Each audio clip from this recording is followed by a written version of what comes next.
Sawang-sawa ka na ba sa fluted panels? Halos lahat ng bahay ngayon, puro vertical lines na lang ang accent sa pader. Kung gusto mo ng kakaibang look na hindi agad magsasawa ang mata mo, narito ang ilang alternatives na pwede mong subukan. Una, subukan mo ang lime wash paint o Venetian plaster. Sa halip na matitigas na linya, nagbibigay ito ng soft, cloud-like texture sa pader. Kapag tinamaan ng ilaw, nagbabago ang lalim at itsura nito, kaya mas buhay tignan ang space. Pangalawa, mag-invest sa large format slabs tulad ng malalaking porcelain tiles or travertine na matang finish.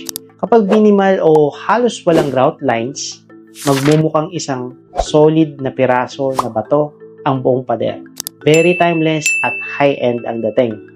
Pwede mo rin subukan ang fabric wrap panels gamit ang linen, velvet, or bouquet.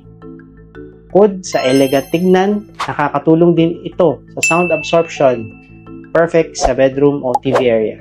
At panghuli, flat geometric moldings. Simpleng shapes lang, same color ng wall, pero nagbibigay ng subtle at sophisticated na detail. Sa interior design, hindi kailangan sumunod sa uso para maging maganda ang bahay. For more smart property design, follow Architect Brendan Alufa.